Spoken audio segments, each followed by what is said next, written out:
જય શ્રી કૃષ્ણ વિદ્યાર્થી મિત્રો, કેમ છો? ધોરણ 10 પ્રકરણ 14 આંકડાશાસ્ત્ર. વિદ્યાર્થી મિત્રો, આપણે 1 થી 6 વિડિયો લેક્ચરનો અભ્યાસ કર્યો કે જેમાં આપણે ખૂબ જ અગત્યના દાખલા કર્યા. સૌથી પહેલા આપણે વર્ગીકૃત માહિતીના મધ્યકના દાખલા કર્યા, સ્વાધ્યાય 14.1. ત્યારબાદ આપણે બહુલક વિશે અભ્યાસ કર્યો, જે સ્વાધ્યાય 14.2. વિદ્યાર્થી મિત્રો, સ્વાધ્યાય 14.1, સ્વાધ્યાય 14.2 ના આપણે દાખલા જે અભ્યાસ કર્યો, જે દાખલા આપણે 3 માર્કમાં આવી શકે છે, 2 માર્કમાં પણ આવી શકે છે, બહુલકના દાખલા. અને જે વર્ગીકૃત માહિતીનું મધ્યક, જે આપણે 3 સૂત્રો શીખ્યા: સીધી રીત એટલે કે પ્રત્યક્ષ રીત, ધારેલ મધ્યકની રીત અને પદ વિચલનની રીતથી દાખલા કર્યા. ત્યાર પછી આપણે 14.2 માં બહુલકના દાખલા કર્યા. અને હવે આપણે જે ત્રીજું, જે મધ્યવર્તી સ્થિતિમાંનું ત્રીજું માપ છે, મધ્યસ્થ. તો જ્યારે મિત્રો આપણે ધોરણ 9 માં આ મધ્યસ્થ વિશે શીખીને આવ્યા છે કે ભાઈ અવર્ગીકૃત માહિતીના મધ્યસ્થના આપણે સૂત્રો શીખીને આવ્યા છે કે જ્યારે તમને ખાલી અવલોકન આપ્યા હોય અને એ જે અવલોકનને આપણે ચડતા કે ઉતરતા ક્રમમાં ગોઠવ્યા પછી જે મધ્યમાં આવતી કિંમત હોય છે એને આપણે મધ્યસ્થ કહીએ છીએ. આ ક્યારે? તો જે અવર્ગીકૃત માહિતી હોય.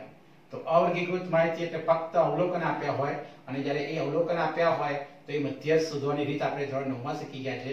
ફરી આપણે એના સૂત્રો શીખીશું. અને અહીં આગળ આપણે જે ધોરણ 10 છે એમાં આપણે વર્ગીકૃત માહિતીનો મધ્યસ્થના દાખલા કરવાના છે. તો સૌથી પહેલા વિદ્યાર્થી મિત્રો, જે ધોરણ 9 માં આપણે શીખી ગયા મધ્યસ્થ, તો અવર્ગીકૃત માહિતીનો મધ્યસ્થ, તો માહિતીના અવલોકનને ચડતા કે ઉતરતા ક્રમમાં ગોઠવતા જે અવલોકન મધ્યમાં આવે તે અવલોકનને મધ્યસ્થ કહેવાય છે. આપણે શીખી ગયા છે કે ભાઈ માહિતીના અવલોકનને ચડતા કે ઉતરતા ક્રમમાં ગોઠવતા એટલે કે જે અવર્ગીકૃત માહિતી આપી હોય, જે અવલોકન આપે હવે ચડતા કે ઉતરતા ક્રમમાં ગોઠવતા જે અવલોકન મધ્યમાં આવે તેને આપણે શું કહીએ છીએ? અવલોકનનો મધ્યસ્થ કહેવાય છે. અને એમાં આપણે બે સૂત્રો આવતા હતા કે જો અવલોકનની સંખ્યા અયુગ્મ એટલે એકી સંખ્યા હોય તો સૂત્ર આવતું હતું મધ્યસ્થ n બરાબર n+1 ભાગ્યા 2 મું અવલોકન. આ આપણે સૂત્ર 9 માં જવા શીખી ગયા કે જો આપણે અવલોકન ની સંખ્યા અયુગ્મ એટલે કે એકી સંખ્યા હોય તો આ સૂત્ર આવતું હતું કે મધ્યસ્થ n બરાબર n+1/2 મું અવલોકન. અને જો અવલોકનની સંખ્યા યુગ્મ એટલે કે એકી સંખ્યા હોય તો મધ્યસ્થ n બરાબર n/2 મું અવલોકન પ્લસ n/2 પ્લસ 1 મું અવલોકન ભાગ્યા 2. તો જ્યારે મિત્રો આના દાખલા આપણે ધોરણ 9 માં કર્યા છે કે તમને જે અવલોકન આપ્યા હોય અયુગ્મ અથવા યુગ્મ એટલે કે એકી સંખ્યા અથવા બેકી સંખ્યા આપી હોય તો આપણે જે પણ અવલોકનને ચડતા કે ઉતરતા ક્રમમાં ગોઠવ્યા પછી આ રીતે અયુગ્મ કે યુગ્મ સંખ્યાને આધારે આપણે સૂત્ર મૂકીને દાખલા કર્યા છે. હવે આપણે શીખવાનું છે દાખલા 3 માર્કના કે જે વર્ગીકૃત માહિતીનો મધ્યસ્થ એટલે કે તમને સતત વર્ગ અથવા અસતત વર્ગ આપ્યા હોય અને જે સતત અથવા અસતત વર્ગમાં દરેક વર્ગની વર્ગ લંબાઈ સમાન આપી હોય તો આપણે વર્ગીકૃત માહિતીના જે મધ્યસ્થનું સૂત્ર આવે છે એના પર આધારિત આપણે દાખલા કરવાના છે. તો વર્ગીકૃત માહિતીનો મધ્યસ્થ, તો મધ્યસ્થની સંકેત છે, સૂત્ર આવશે આપણું n બરાબર l પ્લસ n ભાગ્યા 2 માઈનસ cf ભાગ્યા f ગુણ્યા h. આ આપણું વર્ગીકૃત માહિતીના મધ્યસ્થનું સૂત્ર છે. ફરી એકવાર કે મધ્યસ્થ n બરાબર આપણું આ ચેપ્ટરનું ખૂબ જ જે કહેવાય કે અગત્યનું સૂત્ર, એ મધ્યસ્થનું એક જ સૂત્ર છે. તો સૂત્ર આવશે n બરાબર l plus n/2 minus cf upon f ગુણ્યા h. જ્યાં l શું બતાવે તો l એટલે મધ્યસ્થ વર્ગની અધઃસીમા. જે આપણે મધ્યસ્થ વર્ગ નક્કી કરીશું એ મધ્યસ્થ વર્ગની અધઃસીમા અથવા અધઃસીમા બિંદુ કહેવાય છે.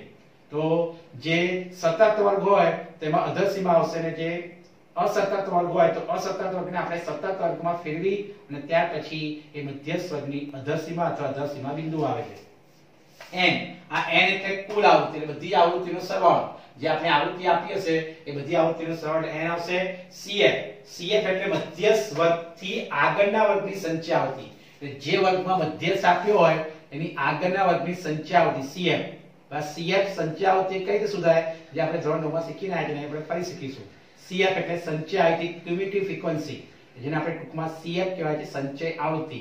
તો cf એટલે મધ્યસ્થ વર્ગની આગળના વર્ગની સંખ્યા આવતી, જે મધ્યસ્થ વર્ગ હોય એની આગળના વર્ગની સંખ્યા આવતી cf આવશે. સ્મોલ f એટલે મધ્યસ્થ વર્ગની જ આવૃત્તિ, જે વર્ગમાં મધ્યસ્થ હોય તે વર્ગની જ આવૃત્તિ. અને h એટલે કે સમાન વર્ગ લંબાઈ. h એટલે શું આવશે સમાન વર્ગ લંબાઈ જે દરેક વર્ગ આપ્યો હોય એની જે વર્ગ લંબાઈ સમાન હોય એ આપણું h આવશે તો આ આપણું સૂત્ર છે વર્ગીકૃત માહિતીના મધ્યસ્થનું ફરી એકવાર સૂત્ર n બરાબર l plus n/2 minus cf upon f ગુણ્યા h આ આપણું વર્ગીકૃત માહિતીનું સૂત્ર છે અને ત્યાર પછી આપણું સ્વાધ્યાય 14.3 કે જે આ જે સૂત્ર પર આધારિત દાખલાઓ છે તો સ્વાધ્યાય 14.3 નો દાખલો પહેલો ચોપડીમાં આપેલો છે પાન નંબર 250 ઉપર સ્વાધ્યાય 14.3 દાખલો પહેલો નીચેનું આવૃત્તિ વિતરણ એક વિસ્તારના 68 ગ્રાહકોનો માસિક વીજ વપરાશ આપે છે 68 ગ્રાહકો એટલે કે જે આવૃત્તિ ગ્રાહકોની સંખ્યા હોય જેને આપણે આવૃત્તિ કહીશું એની કુલ સંખ્યા 68 છે આ માહિતીનો મધ્યક શોધો મધ્યક અને બહુલક શોધો અને તમે સરખાવો એટલે એક જ દાખલામાં તમને 3 શોધવાનું કીધું છે મધ્યસ્થ ત્યાર પછી મધ્યક પણ શોધવાનું કીધું છે અને બહુલક પણ શોધવાનું કીધું છે એક્ઝામમાં તમને ગમે તે એક જ પૂછશે કે આ મધ્યસ્થ પૂછશે કે આ મધ્યક પૂછશે કે આ બહુલક પૂછશે તો અહીંયા આપણે અત્યારે મધ્યસ્થ શોધીશું તો રકમ આપી છે કે માસિક વપરાશ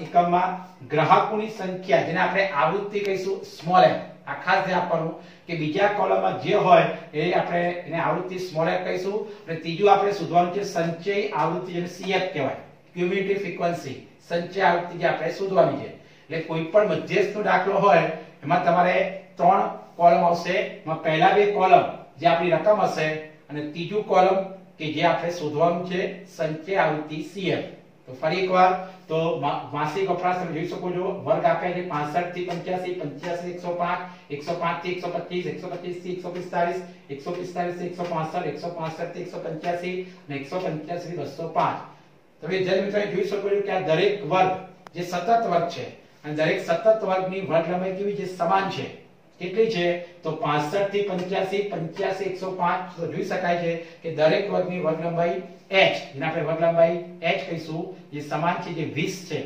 જે આપણને અહીંયા જોઈ શકાય વર્ગ પરથી કે 65 થી 85 તેની વર્ગ લંબાઈ 20 છે 85 થી 105 તો પણ 20 છે 105 થી 125 તો દરેક વર્ગની વર્ગ લંબાઈ સમાન છે જે 20 છે અને બધા સતત વર્ગો આપ્યા છે અને માટે આપણે કહી શકાય કે એની સમાન વર્ગ લંબાઈ 20 છે ગ્રાહકોની સંખ્યાને આપણે આવૃત્તિ કહીશું જે આપણે રકમ આપેલું છે અને કુલ સંખ્યા 68 તમે રકમ આપેલું છે કે 68 જે ગ્રાહકો છે છતાં પણ આપણે એકવાર સરવાળો કરીને ચેક કરી લેવાનું તમે આ બધાનો સરવાળો કરશો 4 5 13 20 14 8 અને 4 બધાનો સરવાળો 68 આવશે અને ત્યાર પછી આપણે શોધવાનું છે સંચય આવૃત્તિ CF જે કઈ શોધાય તો ખાસ ધ્યાન આપજો પહેલી જે આવૃત્તિ હોય મૂકી દેવાની અહીંયા આગળ 4 છે અહીંયા આગળ 4 જ આવશે અહીંયા આગળ 10 હોય તો 10 જ આવે અહીંયા આગળ 5 હોય તો અહીંયા આગળ 5 જ આવે ટૂંકમાં પહેલી જે આવૃત્તિ હોય એ આપણે જે આવશે તે મૂકી દેવાની ત્યાર પછી હવે બીજી સંચય આવૃત્તિ અહીં 4 છે એટલે પહેલી સંચય આવૃત્તિ 4 જ આવશે ત્યાર પછી અહીંયા આગળ સરવાળો કરવાનો છે 5 + 4 9 આમ ક્રોસમાં સરવાળો કરવાનો છે 5 + 4 9 એ રીતે 13 + 9 22 એ રીતે 20 + 22 42 એ રીતે 14 + 42 56 8 + 56 64 અને 4 + 64 68 અહીંયા આગળ જે કુલ n એટલે આવૃત્તિનો સરવાળો આ n એટલે કુલ આવૃત્તિ ને સરવાળો 68 અહીંયા આગળ જે આપ્યું હોય અહીંયા આગળ આવું જ જોઈએ જો ના આવે તો આપણા સરવાળો કેવો હોય મીન્સ કે જે તમે સંખ્યા સુધી છે એ સંખ્યા આવશે ખોટી હોય એટલે સૌથી પહેલા જે પહેલી જે આવૃત્તિ 4 છે માટે સંખ્યા આવૃત્તિ 4 જ આવશે અહીં 5 હોય તો એ 5 જ લખવાનું અહીં 10 હોય તો અહીંયા 10 જ લખવાનું અહીં 7 હોય તો 7 જ લખવાનું એટલે પહેલી જે આવૃત્તિ હોય એ તમારી સંખ્યા આવૃત્તિ આવશે ત્યાં પછી ક્રોસમાં શું કરવાનું સરવાળો 5 ને 4 9 13 + 9 અથવા 9 + 13 22 એ રીતે 20 + 22 42 14 + 42 56 56 + 8 8 + 56 64 અને 64 + 4 અથવા 4 + 64 68 તો આ રીતે આપણે સંખ્યા આવૃત્તિ મળશે આ રીતે આપણો કોલમ તૈયાર થઈ ગયા અને ત્યાર પછી હવે મધ્યસ્થ વર્ગ નક્કી કરવાનો છે તો મધ્યસ્થ વર્ગ નક્કી કરવા માટે તમારે n/2 નું અવલોકન કરવું પડશે એટલે કે સૂત્ર મુકતા પહેલા આપણે મધ્યસ્થ વર્ગ નક્કી કરવા માટે આવશે m = n/2 નું અવલોકન આ n કેટલા છે 68 તો 68/2 નું અવલોકન તો છેદું છે 68/2 કરો તો 34 નું અવલોકન આવશે અને ત્યાર પછી આ ખાસ આપવાનું છે કે સંચય આવૃત્તિના સ્તંભમાં તમારે જોવાનું કે 34 નું અવલોકન શેમાં આવી જાય તો 42 માં આવી જાય છે કારણ કે તમે જોઈ શકો છો કે 22 માં 34 ના આવે તો 42 તો તો 42 તો 1 થી 42 માં અંદર 34 આવી જાય માટે તમારે સંચય આવૃત્તિના ખાનામાં જોવાનું કે 34 માં અવલોકન શેમાં જોવાનું તો સંચય આવૃત્તિના એ સંચય આવૃત્તિના સ્તંભ પરથી સ્પષ્ટ છે કે 34મું અવલોકન વર્ગ કયો છે 125 થી 145 માં આવેલ છે એટલે જે તમે n/2 મું અવલોકન જે જવાબ આવશે તે સંચય આવૃત્તિના ખાનામાં જોવાનું આમાં દરેકમાં એક જ સરખી આવશે રીત બદલાશે નહીં રકમ બદલાતી રહેશે રીત આની જ આવશે કે n/2 મું અવલોકન કર્યા પછી જે જવાબ આવે એ સંચય આવૃત્તિના ખાનામાં જોવાનું એ સંચય આવૃત્તિના ખાનામાં જોઈએ સામે જે આવશે એ આપણો મધ્યસ્થ વર્ગ આવશે એટલે આ રીતે મધ્યસ્થ વર્ગ નક્કી થાય તો મધ્યસ્થ વર્ગ તો નક્કી થઈ ગયો 125 થી 145 અહીં એક આપી રીતે બોક્સ બનાવી દેવાનું કે આપણો મધ્યસ્થ વર્ગ છે એટલે આપણે બોક્સ બનાવી દેવાનું આ રીતે કેમ બોક્સ બનાવવાનું કારણ કે આપણને ખબર પડે કે આ આપણો મધ્યસ્થ વર્ગ છે તો મધ્યસ્થ વર્ગ 125 થી 145 કેમ કારણ કે સંચય આવૃત્તિ જે આપણે કહ્યું કે 34મું અવલોકન એ 42 માં જાય છે માટે એની સામે જે આવે એ આપણો મધ્યસ્થ વર્ગ છે ત્યારથી આપણે સૂત્ર પ્રમાણે આપણી કિંમતો નક્કી કરીશું કે આપણું સૂત્ર શું છે તો સૂત્ર છે L + n/2 - CF upon small f ગુણ્યા h માં L શું છે તો L એટલે મધ્યસ્થ વર્ગની અધસીમા તો અહીં જોઈ શકો તમે વિદ્યાર્થી મિત્રો કે આપણો મધ્યસ્થ વર્ગ છે 125 થી 145 તેની અધસીમા કઈ આવશે 125 એટલે કે L આવશે 125 ચલો n એટલે કુલ આવૃત્તિ તો કુલ આવૃત્તિ કેટલી છે 68 તો n એટલે કેટલા આવશે 68 CF એટલે મધ્યસ્થ વર્ગથી આગળના વર્ગની સંખ્યા આવૃત્તિ તો વિદ્યાર્થી તમે જોઈ શકો છો કે આ મધ્યસ્થ વર્ગથી આગળના વર્ગની સંખ્યા કઈ આવશે 22 આ ખાસ ધ્યાન આપવાનું કે મધ્યસ્થ વર્ગ આપણે જે બોક્સ બનાવ્યું છે એ મધ્યસ્થ વર્ગથી આગળના વર્ગની એટલે કે જે મધ્યસ્થ વર્ગથી આગળના વર્ગની સંખ્યા આવૃત્તિ 22 આવશે તો CF બરાબર 22 આવશે સ્મોલ f તો મધ્યસ્થ વર્ગની જ આવૃત્તિ જે 20 આવશે કેમ કારણ કે મધ્યસ્થ વર્ગ આપણો 125 145 છે જેની આવૃત્તિ કઈ આવશે 20 એટલે સ્મોલ f 20 આવશે અને h એટલે સમાન વર્ગ લંબાઈ તો અહીં જોઈ શકાય કે દરેક સતત વર્ગની સમાન લંબાઈ જે 20 છે અને ત્યાર પછી આ બધી કિંમતો આપણે સૂત્ર મૂકી દઈએ તો સૂત્ર છે આપણું m = L + n/2 - CF / f ગુણ્યા h તો L કેટલા છે 125 પ્લસ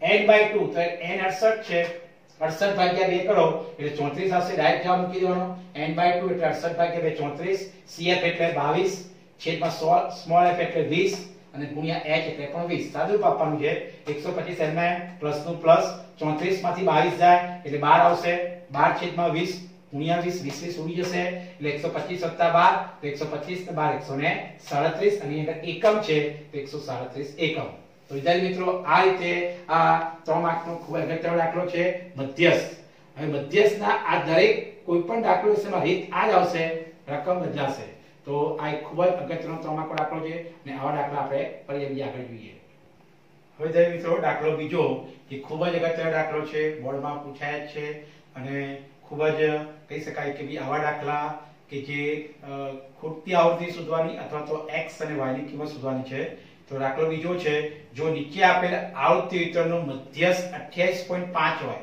એટલે મધ્યસ્થ આપી દીધો છે તો આપણે x અને y ના મૂલ્યો શોધવાના છે એટલે કે x અને y તમે રકમમાં x અને y આપ્યું છે ઘણીવાર રકમમાં x અને y ની જગ્યાએ લોકો ખાલી ડેશ કરીને આપી દે છે તો આપણે તમે કોઈ પણ ચલ ધારી શકો છો તમે ab પણ ધારી શકો છો અથવા તો આ રીતે f1 f2 પણ ધારી શકો છો એટલે કે ખૂટતી આવૃત્તિ શોધવાની છે અથવા તો જે રકમમાં આપ્યું છે ચલ x અને y શોધવાના છે એટલે આ જે દાખલાઓ છે એમાં તમને મધ્યસ્થ આપેલો છે અને આપણે ખૂટતી આવૃત્તિ અથવા તો જે ચલ છે x અને y ની કિંમત શોધવાની છે તો રકમ આપી છે વર્ગ અંતરાલ 0 થી 10 10 થી 20 20 થી 30 30 થી 40 40 થી 50 50 થી 60 અને સામેની આવૃત્તિ આપેલી છે તો વિદ્યાર્થી મિત્રો આ જોઈ શકાય છે કે આ સતત વર્ગો છે એમાં દરેક વર્ગની વર્ગ લંબાઈ કેવી છે સમાન છે જે આપણે 10 દેખાય છે તો આ ખૂબ જ એક અગત્યનો દાખલો છે દાખલો બીજો કે જેમાં વર્ગ અંતરાલ આવૃત્તિને આપણે એડ કરીશું અને આપણે દરેકમાં તમારે સંચય આવૃત્તિ CF શોધવાનું છે એટલે મધ્યસ્થના કોઈ પણ દાખલા હોય એમાં આપણે 3 કોલમ આવશે જે પહેલા બે કોલમ છે એ આપણી રકમના હોય છે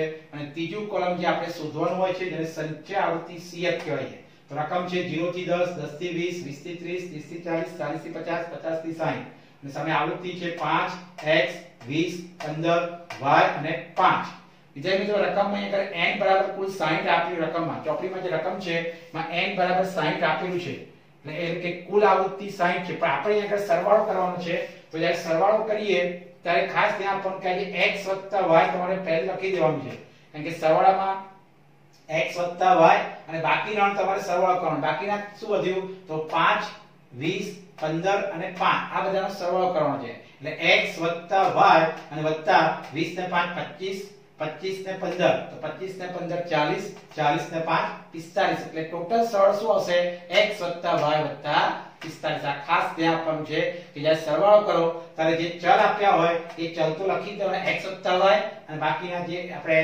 સંખ્યા છે એનો સરવાળો કરીશું તો આ ખાસ ધ્યાન આપવાનું છે અહીં રકમમાં તમને ઘણીવાર x કે y ની જગ્યાએ ખાલી ડેશ કહીને આપી દે છે તો તમે કોઈ પણ ચલ ધારી શકો છો xy પણ ધારી શકાય ab પણ ધારી શકાય કે જેમાં જે ચલ ધારવો હોય અથવા અહીં આગળ f1 f2 પણ ધારી શકાય છે એટલે કે આવૃત્તિને આપણે f કહીશું અને જ્યારે બે આવૃત્તિ શોધવાની હોય ત્યારે એકને f1 કહેવાય બીજાને શું કહેવાય f2 કહેવાય અને જો એક શોધવાની હોય તો ખાલી f પણ કહેવાય અથવા f1 પણ કહેવાય તમે કોઈ પણ ચલ ધારી શકો છો અહીં રકમ આપેલું છે એટલે આપણે ધારવાની જરૂર નથી તો ફરી એકવાર કે ભાઈ આવૃત્તિ નો સરવાળો n બરાબર તો x y અને બાકીના જે આપણે સંખ્યાનો સરવાળો 45 એટલે કે x y 45 અને ત્યાં કઈ સંખ્યા વિશે આપણે શું કહવાનું કે પહેલી આવૃત્તિ કઈ છે 5 તો સંખ્યા આવૃત્તિ 5 જ આવે જે પહેલી આવૃત્તિ હોય એ જ તમારી સંખ્યા આવૃત્તિ આવશે ત્યાર પછી ક્રોસમાં શું કરવાનો સરવાળો તો x 5 લખાય અથવા તો 5 x લખાય કેમ કે પહેલી 5 ની 5 લખી દેવાનું અને ત્યાર પછી આગળનો સરવાળો x 5 અથવા 5 x તમે 5 x લખી દે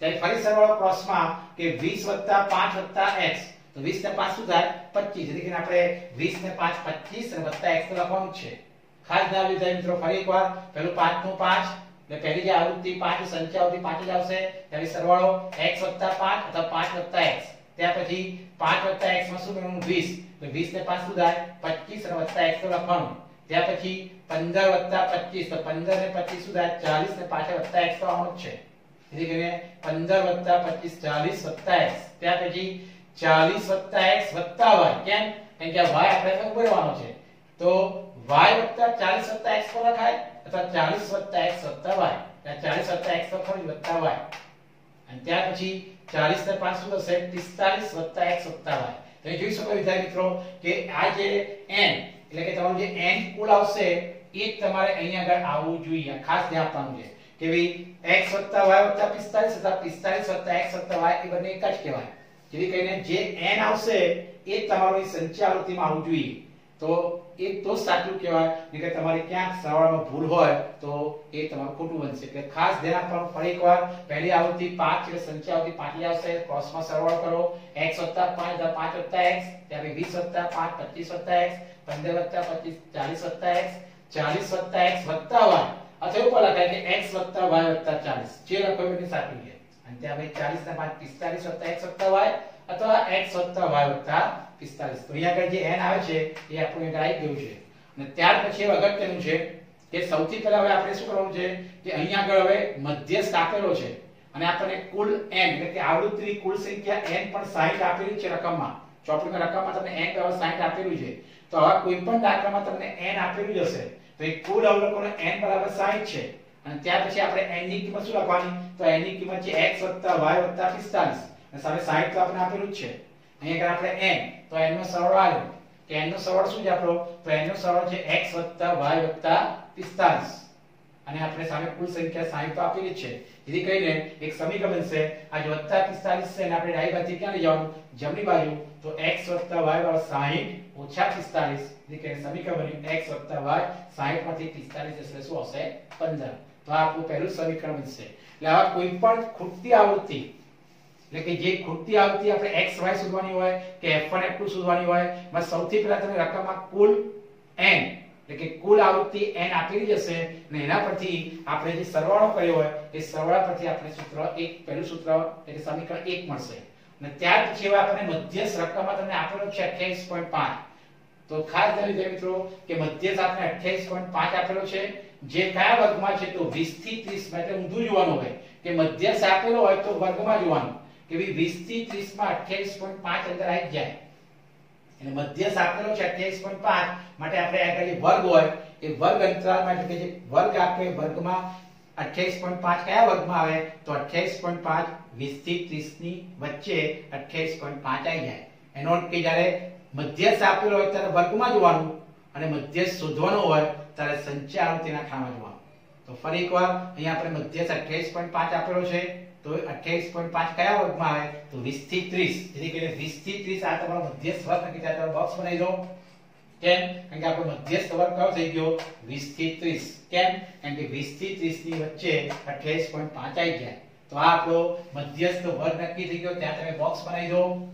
અને ત્યાર પછી હવે આપણે કિંમતો નક્કી કરીશું. તો મધ્યસ્થ વર્ગ આપણો 20 થી 30 અને ત્યાર પછી માં સૂત્ર પ્રમાણે n એટલે મધ્યસ્થ વર્ગની અધરસીમા કઈ આવશે 20. કારણ કે 20 થી 30 માં 20 આપણી શું છે અધરસીમા છે. n એટલે કુલ આવૃત્તિ આપણે 60 આપેલી છે. જે રકમમાં n બરાબર આપણે 60 આપેલું છે. ત્યાં પછી cf એટલે મધ્યસ્થ વર્ગથી આગળના વર્ગની સંખ્યા આવતી એટલે કઈ આવશે 5 x. કેમ?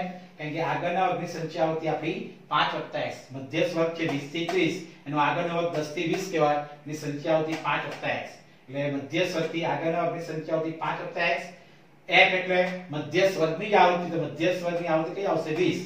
કેમ? કારણ કે 20 થી 30 એની આવૃત્તિ કઈ આવશે 20. અને h એટલે સમાન વર્ગ લંબાઈ જે 10 છે. જે આપણે જોઈ શકીએ છીએ કે સતત વર્ગ છે એ દરેક સતત વર્ગની વર્ગ લંબાઈ 10 છે. અને આ બધી કિંમતો આપણે સૂત્ર મૂકી દઈએ.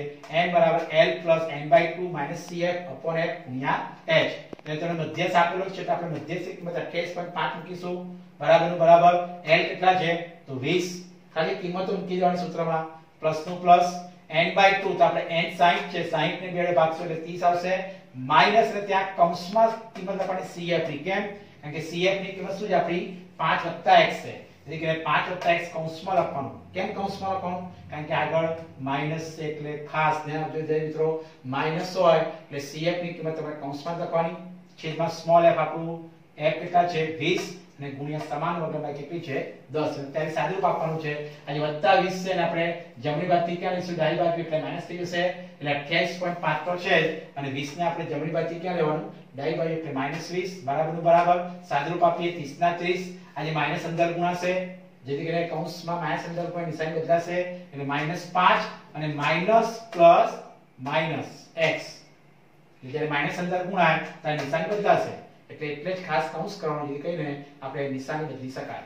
તો -5 અને માઈનસ પ્લસ માઈનસ x છેદમાં 20 તો છે અને ગુણ્યા h. સાદુરૂપ આપવાનું છે. 28.5 માંથી 20 જાય એટલે 8.5 આવશે.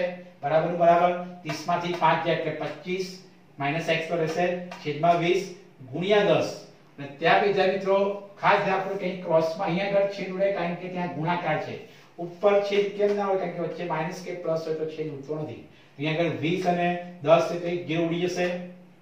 સાદુરૂપ આપીએ 8.5 એમના 25 - 1 છેદમાં 2 ગુણ્યા 1 લખવાની જરૂર નથી. કેમ? કારણ કે 0 0 ઉડી જાય એટલે 1 લખવાની જરૂર નથી. અને ત્યાર પછી આ ખાસ ધ્યાન આપવાનું કે જે 2 છે છેદમાંથી ક્યાં ગુણશે અંશમાં 8.5 જોડે ગુણાય. તો 8.5 ગુણ્યા 2 બરાબર 25 - x 85 ગુણ્યા 2 એટલે 170 થાય. અને પછી આપણે 1 પોઈન્ટ કાપીએ એટલે 17 જવાબ આવશે. કારણ કે 8.5 માં આપણે 1 પોઈન્ટ કાપવો પડે. એટલે સાદો ગુણાકાર કરવાનો 85 ગુણ્યા 2 એટલે 170. 170 માંથી 1 પોઈન્ટ કાપીએ એટલે 17 જવાબ આવશે. 17 બરાબર 25 - x. આપણે x ની કિંમત શોધવાની છે અને -x ને ક્યાં લઈ જાઓ તો જમણી બાજુથી ડાબી બાજુ એટલે પ્લસ થઈ જશે અને +17 ને આપણે ડાબી બાજુથી જમણી બાજુ. કારણ કે મારે x ની કિંમત શોધવાની છે એટલે -x આવશે જમણી બાજુથી ડાબી બાજુ +x 25 ના 25 અને +17 ડાબી બાજુથી જમણી -17 એટલે 25 - 17 x ની કિંમત તમારે શું આવશે 8. એટલે આપણે એક કિંમત મળી ગઈ x = 8 અને ત્યાંથી આ જે કિંમત મળી છે એ આપણું સમીકરણ 1 છે એમાં મૂકી દેવાની. તો સમીકરણ 1 માં આપણે x = 8 મૂકતા તો સમીકરણ 1 કયું છે આપણું x + y = 15. મેં x ની જગ્યાએ 8 મૂકો તો 8 + y = 15 માટે y બરાબર શું આવશે 8 ને ક્યાં લઈ જાઓ ડાબી બાજુથી જમણી બાજુ એટલે 15 - 8 અને y ની કિંમત શું આવશે 7. તો આ રીતે આપણે જે બંને ચલની કિંમત મળી ગઈ x અને y. તો x = 8 આયા y = 5 આયા. હવે આપણે તાળો મેળવવો હોય તો તાળો મેળવવો હોય તો 8 અને 7 તો 8 ને 7 કેટલા થાય 15. તો આપણે આ જે સરવાળો છે મૂકી દઈએ તો આપણે 60 થવું જોઈએ. તો આપણે n કેટલું છે તો આપણું n છે x + y + 45 છે. x + y + 45 માં આપણે x અને y ની કિંમત મૂકી દઈએ તો x ની કિંમત 8 છે વત્તા y ની કિંમત 7 છે વત્તા 45. તો સરવાળો કરી જોઈએ આપણે દરેકનો સરવાળો. તો 8 ને 7 15 15 વત્તા 45 કેટલા થશે 60. એનો કે આપણો દાખલો કેવો છે સાચો છે. કેમ? કારણ કે આપણને n બરાબર શું આપેલું છે 60 રકમ આપેલું છે. તો આ રીતે તાળો પણ મળી જાય. તો આ ખૂબ જ એક અગત્યનો દાખલો છે કે જે આપણે ચલ x અને y મધ્યસ્થ આપેલો અને ખૂટતી આવૃત્તિ શોધી આપે. ખૂટતી આવૃત્તિ એટલે x અને y ની કિંમત શોધી. તો આવા દાખલા ખાસ ધ્યાનથી સમજીને કરવાના છે. આમાં રકમ બદલાશે, મેથડ આની આ જ આવશે. અને ત્યાર પછી એની પર બીજા દાખલા જોઈએ. વિદ્યાર્થી મિત્રો, આવું એક ઉદાહરણ આપણું 8 છે. સેમ દાખલો છે કે નીચે આપેલ માહિતીનો મધ્યસ્થ 525 છે અને કુલ આવૃત્તિ આપણે 100 આપી છે. તો x અને y ના મૂલ્ય શોધવાના છે. તો ઉદાહરણ 8 પણ આ જ રીતનું છે, ખૂબ જ અગત્યનું છે. તો વિદ્યાર્થી મિત્રો જાતે કરી શકશો. તો ફરી એકવાર આ રીતમાં તમને મધ્યસ્થ આપેલો છે 525, કુલ આવૃત્તિ 100 આપેલી છે અને x અને y ના મૂલ્ય શોધવાના છે. સેમ રીત છે. રકમ તમે જોઈ શકો છો કે 0 થી 100, 100 થી 200, 200 થી 300, 300 થી 400. તો દરેક સતત વર્ગ છે. એ દરેક સતત વર્ગની વર્ગ લંબાઈ 100 છે. સામે આવૃત્તિ આપેલી છે. માં x અને y ના આપણે મૂલ્યો શોધવાના છે. તો આ જ રીત આવશે. સેમ આ રીત છે. એ રીતનો ઉપયોગ કરીને તમે દાખલો કરી શકશો. અને ત્યાર પછી મિત્રો આની પર જે આધારિત બીજા દાખલાઓ છે એ આપણે પછીના વિડિયો લેક્ચરમાં શીખીશું. તો આ જે વિડિયો લેક્ચર ને ખાસ મેં કીધું કે દાખલો જે બીજો છે અને ઉદાહરણ 8 બંને એક જ રીતના દાખલા છે. જે સ્વાધ્યાય 14.3 દાખલો બીજો અને ઉદાહરણ 8 જે મોસ્ટ ટાઈમની દાખલા છે એ ખાસ સમજીને પ્રેક્ટિસ કરો અને આ વિડિયો લેક્ચરને ખાસ લાઈક અને સબસ્ક્રાઇબ કરો. જય શ્રી કૃષ્ણ.